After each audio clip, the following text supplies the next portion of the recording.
Hey, horror fans! Welcome back to BitBlits Horror.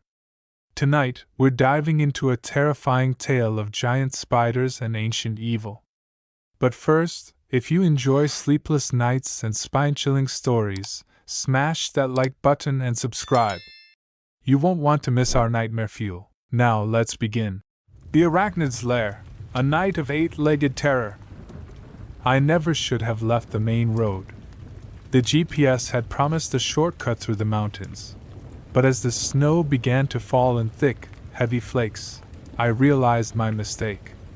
My little sedan wasn't built for these conditions, and the winding forest road became treacherous within minutes. The blizzard hit with sudden, overwhelming force. Visibility dropped to near zero, and I could barely see beyond the hood of my car.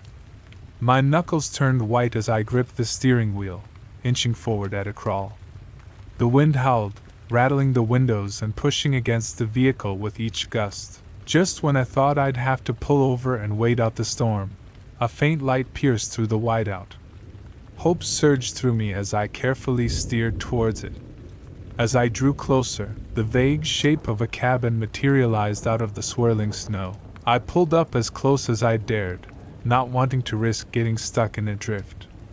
Grabbing my phone and overnight bag, I made a dash for the cabin's porch. The wind cut through my jacket like icy knives, and I pounded on the door with numb fingers. "Hello? Is anyone there? I need help." No answer came from within. I tried the doorknob, and to my surprise it turned easily. Desperation overrode any hesitation about entering a stranger's home. I stumbled inside, slamming the door behind me to shut out the howling wind. The cabin was dark and silent. I fumbled for a light switch, but nothing happened when I flipped it. The power must have been out. Using my phone's flashlight, I surveyed my surroundings. It was a simple, rustic space, a single room with a stone fireplace, a small kitchenette, and a narrow bed pushed against one wall. Everything was covered in a thick layer of dust. Clearly, no one had been here in quite some time. I shivered, realizing how cold it was inside the cabin. My first priority had to be getting a fire going. Thankfully, there was a stack of firewood next to the hearth. As I knelt to arrange kindling, my light fell on something strange. Dark stains marred the floorboards near the fireplace. At first, I thought it might be old water damage, but as I looked closer, my blood ran cold. The stains formed a clear shape, a handprint, fingers splayed wide as if clawing at the floor. I jerked back, my heart pounding. What had happened here? Part of me wanted to run back out into the storm, but one glance at the windows showed the blizzard was only intensifying. I had no choice but to stay put and hope the cabin's previous occupants weren't planning a return visit. With shaking hands, I managed to get a fire started. As warmth slowly began to fill the room, I explored further. There was no cell signal, of course, but I found an old battery-powered radio.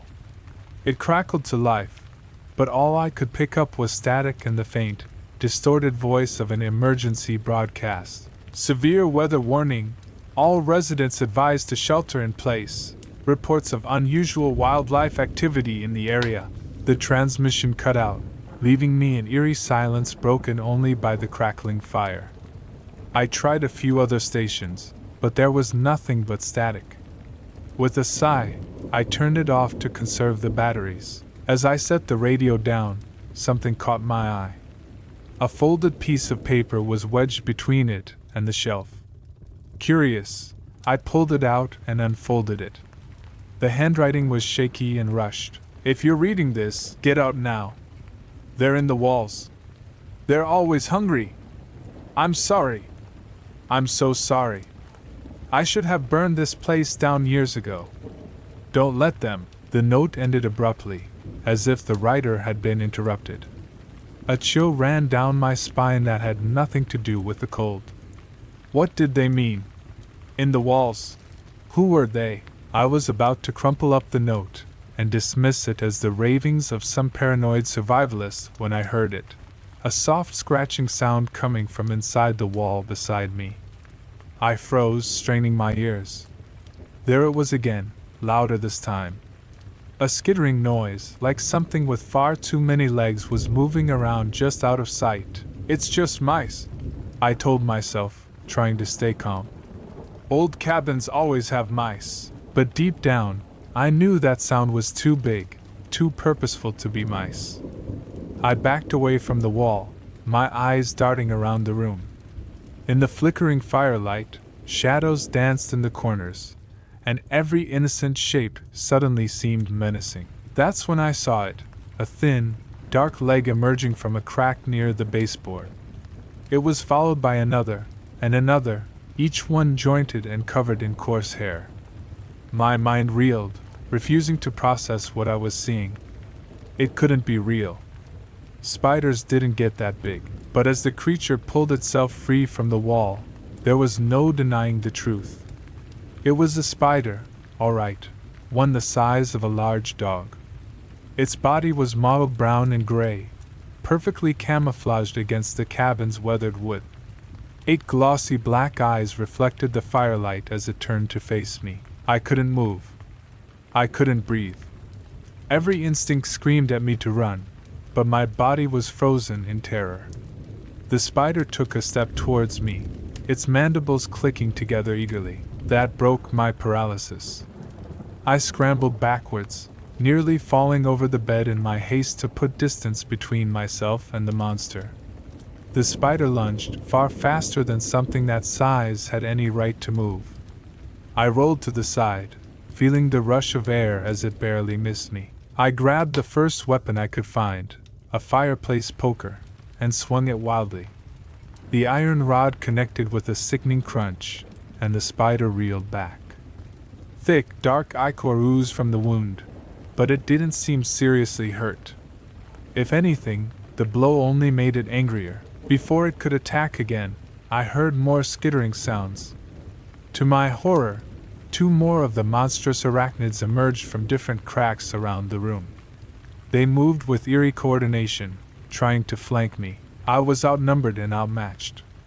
My only hope was to make a break for the door. I feinted to the left, then dove right, rolling past the nearest spider. Its legs brushed against my back, and I felt something sticky catch on my jacket. Scrambling to my feet, I sprinted for the exit. My hand closed around the doorknob, but it wouldn't turn. Somehow, in the chaos, it had become locked. I yanked frantically, but it wouldn't budge. No, no, no! I cried, pounding on the door. Let me out! A weight slammed into my back, knocking me to the floor. I rolled over to find myself face to face with the largest spider yet. Its mandibles dripped with venom, and I could see my own terrified reflection in its cluster of eyes. In that moment of certain death, time seemed to slow. The spider reared back, preparing to strike, and then it stopped. Its head tilted to the side, almost quizzically. It chittered softly, a sound echoed by its brethren. To my amazement, the spider backed away. The others followed suit, retreating to the edges of the room. They watched me intently, but made no move to attack. It was as if they were waiting for something. Slowly, cautiously, I pushed myself to my feet.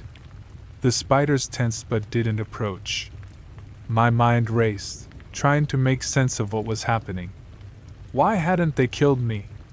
What made me different from their previous victims? As if in answer to my unspoken questions, a new sound filled the cabin, a low, rhythmic humming that seemed to come from everywhere and nowhere at once.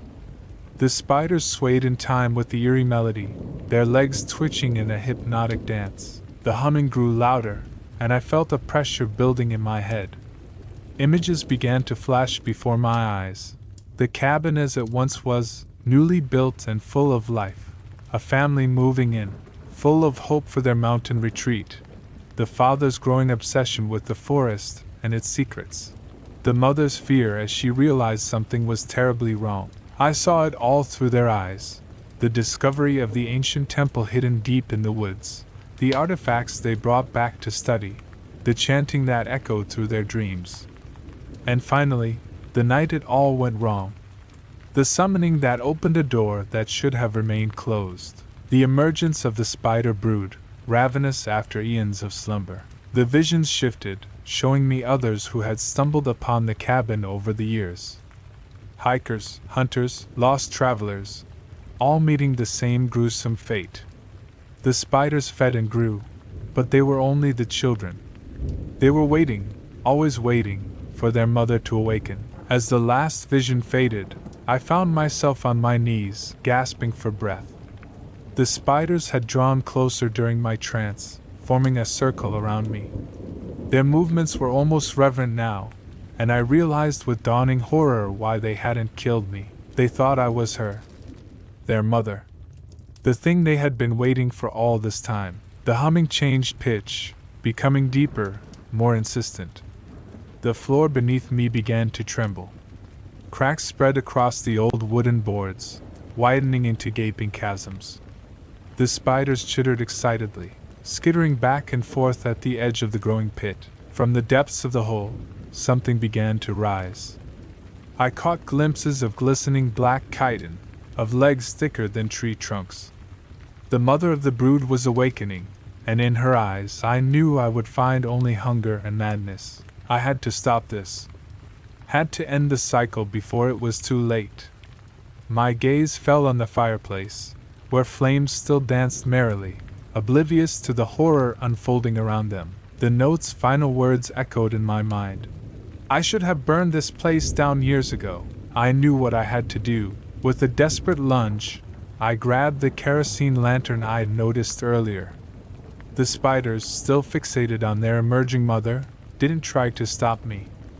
I unscrewed the fuel reservoir with shaking hands and began splashing the flammable liquid around the room. The humming reached a fever pitch as an enormous, malformed head began to push through the hole in the floor. I locked eyes with the abomination and felt my sanity begin to fray. There was no time left. I grabbed a burning log from the fireplace and hurled it across the room.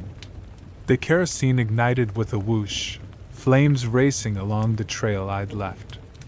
The spiders screeched, their reverence turning to panic as fire engulfed their sanctuary. The mother thrashed, trying to pull herself free of the pit, but she was too large, too ungainly to escape.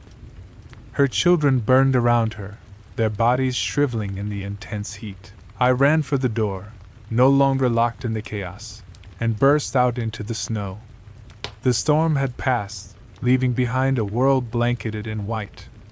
I didn't stop running until I reached my car, my lungs burning from the smoke and exertion. As I sped away down the mountain road, I watched in the rearview mirror as the cabin was consumed by flames. Part of me felt guilty for destroying the evidence, for ensuring no one would ever know the full truth of what happened there. But as I saw a massive, flaming shape burst through the cabin's roof before collapsing in on itself, I knew I'd made the right choice. I drove through the night, putting as much distance between myself and that cursed place as possible. I wondered if I would ever be able to sleep soundly again, or if my dreams would be forever haunted by skittering legs and hungry eyes. But at least the nightmare was over. The brood was destroyed, their mother returned to whatever dark realm had spawned her. The evil that had tainted those mountains for so long was finally purged in cleansing fire. As the first light of dawn broke over the horizon, I allowed myself to breathe a sigh of relief. I had survived the night of terror, carrying with me a story that no one would ever believe. The isolated cabin was no more, its dark history ended at last. But I knew that somewhere out there, in the deep woods and forgotten places of the world, other horrors lurked. Other broods slumbered, waiting for the unwary to stumble upon them. I gripped the steering wheel tighter and pressed down on the accelerator. There was a long road ahead, and I intended to stay on the well-traveled paths from now on. Some shortcuts, I had learned, are best left untaken.